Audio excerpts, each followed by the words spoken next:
সেখানে মূলত রাজনৈতিক দলগুলোর অঙ্গীকার থাকে যে আমরা এই কাজগুলি করব। আমি সেই আলোচনায় যাবার আগে আমি প্রথমেই জানতে চাই আসলে ক্ষমতায় কি আসছে, আপনার কাছে কি মনে হচ্ছে? নির্বাচনে খুব অল্প কয়েকদিন মাত্র বাকি।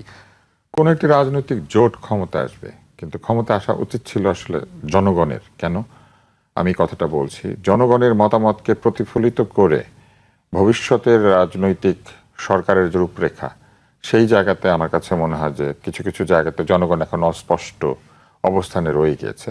অনেক কিছুই আমাদের রাজনৈতিক দলগুলি ব্যাখ্যা করেন নাই। তাদের নির্বাচন পরবর্তী অবস্থান কি হবে এরকম জায়গাতে কিছু কিছু বিষয়ে তারা ধোঁয়াশাপূর্ণ অবস্থান রেখে দিয়েছেন। আমার কাছে মনে হয় যে রাজনৈতিক দলগুলি ক্ষমতায় আসবে আর কি, কোন একটি রাজনৈতিক দল বা জোট। আর ক্ষমতায় কি আসছে আপনি যদি এইভাবে চিন্তা করেন যে বিএনপির নেতৃত্বাধীন জোট অথবা জামাতের নেতৃত্বাধীন জোট, এটা আমি বলতে পারবো না। এই কারণে যে প্রথমত প্রেডিকশন মডেল, জরিপ বিভিন্ন জায়গায় দেখছি, জরিপ নিয়েও যদি কথা বলেন যে আসলে বিএনপির পক্ষে কথা বলেছে। কিন্তু সবসময় কি জরিপ আসলে ঠিক হয়? জরিপ জিনিস পরে আমার কোনো আস্থা নেই, কারণ জরিপের চরিত্র নির্ধারণ করে জরিপের টাকা এবং কারা জরিপ করাচ্ছে তার উপরে। আরেকটি হচ্ছে যে অনেক জরিপ খুবই অদ্ভুত। যেমন ধরেন একটা টিভি চ্যানেল লিখলো যে ঢাকা 12 আসনে কে জিতবেন বলে মনে করেন, বলে সবার নাম দিয়ে দিল। আমি একটা এমনি বলছি, এটা কোনো উদাহরণ হিসেবে, ঢাকা 12 স্পেসিফিক না, ধরেন 11, 10। কিন্তু ভোটটা যখন হচ্ছে অনলাইনে, ওনারা কি করে নিশ্চিত করেন যে অনলাইনে ভোটিং এর মধ্যে ওই 11, 12, 13 ভোটাররা যার যার জায়গায় ভোট দিচ্ছেন? এটা তো হয় না। তাহলে তারা সর্জন্য ওপেন একটা প্ল্যাটফর্মে দিয়ে ঢাকা 11-তে কে জিততে পারে বলে মনে করেন। এখন ওই সময়ে ওই জরিপটা যার চোখের সামনে যাচ্ছে, সেইখানে যেসব দলের অ্যাক্টিভ ভোটাররা বা নন ভোটার ইভেন, কারণ ওইখানে তো এটাও বোঝা সম্ভব না যে ওনার বয়স 18 না 18 নিচে, যারা ওইখানে ইয়েস নো দিচ্ছে, এবং তার ভিত্তিতে বলে দেওয়া হচ্ছে, জরিপ করে দেখা গিয়েছে ঢাকা 10 আসনে তমুক জিতছেন, ঢাকা 11 আসনে তমুক জিতছেন। স্বয়ং গণমাধ্যম পর্যন্ত একটা জরিপের নামে যা করে ফেসবুক এবং ইউটিউবে, সেগুলি সব হচ্ছে জাস্ট তামাশা। তাহলে জরিপ আপনি বিশ্বাস করবেন কেন? কারণ দেখেন, আবার আমি ভালো করে বুঝিয়ে বলি, ফেসবুকে একটা জরিপ ছেড়ে দিয়েছেন, ইউটিউবে একটা জরিপ ছেড়ে দিয়েছেন, সেইখানে বলছেন ঢাকা 1 আসনে কে জিতবেন। কিন্তু আপনি প্রথমে নিশ্চিত করেন নাই যে যারা ভোট দিবে তারা কি 18-র উপরে না 18-র নিচে। নিশ্চিত করেন নাই তারা কি ঢাকা 1 আসনেরই ভোটার নাকি 1 আসনের ভোটার না। নিশ্চিত করেন নাই যে 1 আসনের ভোটাররা সবাই এইটা দেখতে পেয়েছেন। তারপর এটাও নিশ্চিত না যে সবাই ইন্টারনেট ব্যবহার করেন, সবাই ইউটিউব এবং ফেসবুকে গিয়ে এই জায়গাটাতে ভোট দিবেন। না দিলেন কত পার্সেন্ট সেটাও নিশ্চিত করেন নাই, কিন্তু ওইটা দিয়ে নিউজ করছেন এগিয়ে আছেন ঢাকা 1-এ জরিপের ভিত্তিতে অমুক প্রার্থী। এগুলো জাস্ট তামাশা, খেলা। মানে এইটা কি প্রভাবিত করার জন্য এই কাজগুলি করা হয়? এগুলি এক ধরনের ভোটারদের প্রাচীন পদ্ধতি ভোটারদেরকে প্রভাবিত করার জন্য। যদি শিক্ষিত ভোটার হয় তাহলে এটা দিয়ে কোনোভাবেই প্রভাবিত হয় না। আর অশিক্ষিত ভোটার যদি হয়, তবে কোনো কোনো ক্ষেত্রে তারা মনে করে যে আয় হায় উনি তো জিতে যাচ্ছেন, তাহলে আমার ওনার সাথেই থাকা উচিত। এইভাবে হয়তো কেউ কেউ প্রভাবিত হতে পারেন। তবে আমার মনে হয় যে এই পরিমাণটা আগের চাইতে অনেক কমে এসেছে, কারণ মানুষ এখন এগুলো বুঝে। জি, আরেকটি বিষয় অনেক জরিপ তো আছে পয়সা দিয়ে করানো হয়।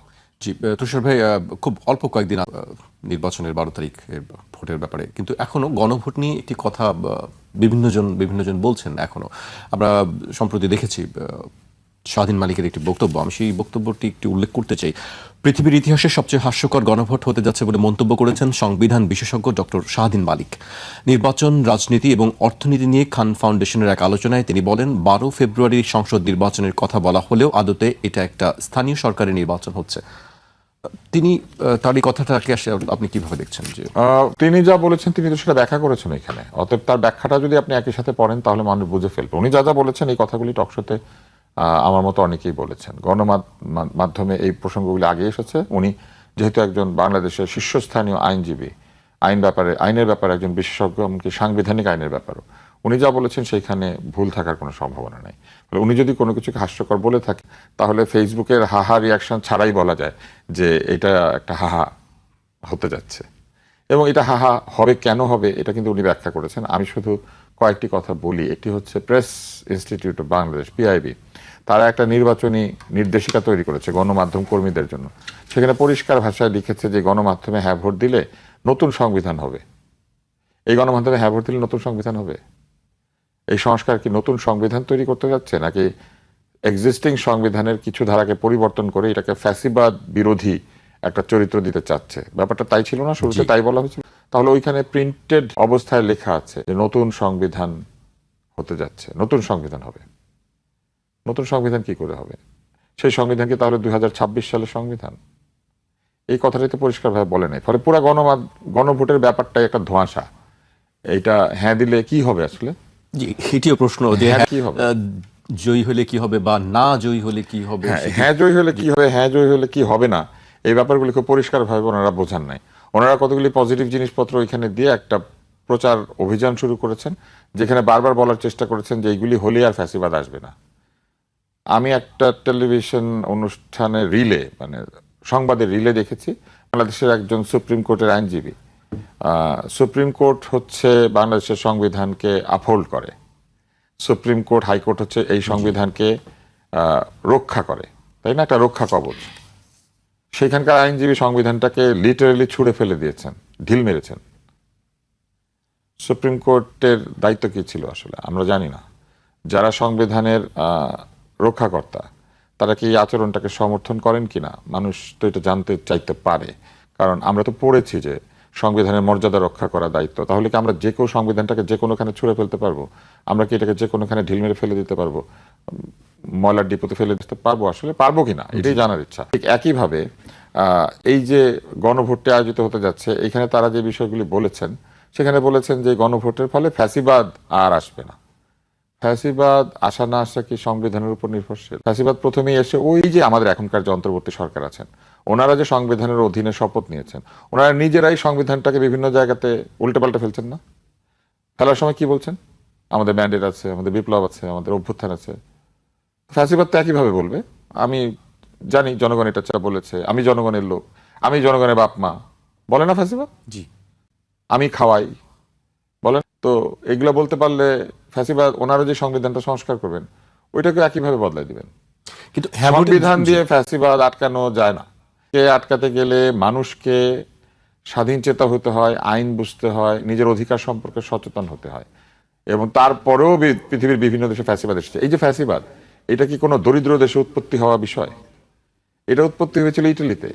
ইটালি হচ্ছে ইউরোপের একটি সক্ষম দেশ ছিল যখন ফ্যাসিবাদ এসেছে। মুজোলিনির হাতে এই ফ্যাসিবাদের সৃষ্টি। ফ্যাসিবাদ সব, এটার আসল উচ্চারণ হচ্ছে ফ্যাসিবাদ, ফ্যাসিস্ট, কিন্তু আমরা এটাকে ফ্যাসি বলি কারণ দন্তস্ব দিয়ে বানান করার কারণে। বাঙালি বুঝবে না, তাই এটাকে ফ্যাসিবাদই বলতে হয়। ফ্যাসিবাদ বললে আবার এখন লোকে বুঝবে না, ভাববে ফাঁসি নিয়ে কথা বলছি। তো এখন যে এটা ইটালি থেকে আসে নাই, তো কেমনে আসলো? উন্নত বিশ্ব থেকে এটা তৈরি হলো কেন? আরেকজন যে ছিলেন জার্মানিতে, জার্মানি তখন ইউরোপের সবচেয়ে উন্নত দেশগুলো একটা জায়গায় পৌঁছে গিয়েছিল না, শিল্পোন্নত দেশ। শিল্পোন্নত হওয়ার কারণে তারা যুদ্ধ করতে পেরেছে। ফ্যাসিবাদী আমরা স্পেনে দেখি নাই, ফ্র্যাঙ্কো। তাহলে এত উন্নত দেশে, আরেকটি এত প্রশ্ন উন্নত আছে, দেশে জি। এটা আসলো কিভাবে? ওনার বিধান বানাতে পারে নাই, সেজন্য এসেছিল? মোটেও না। তাদের প্রথম আচরণই হচ্ছে সে সংবিধান ছুড়ে ফেলে দেয়। এখন এই গণভোটে বলা হয়েছে যে গণভোটের কারণে ফ্যাসিবাদ আসবে না।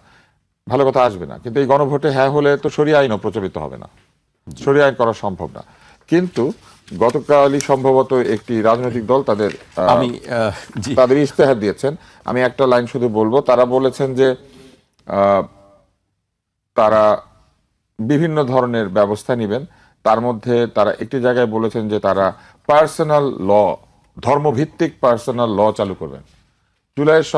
জুলাইয়ের সনদ কিন্তু যে কোনো ধরনের ধর্মভিত্তিক আইন প্রতিষ্ঠার বিরুদ্ধে।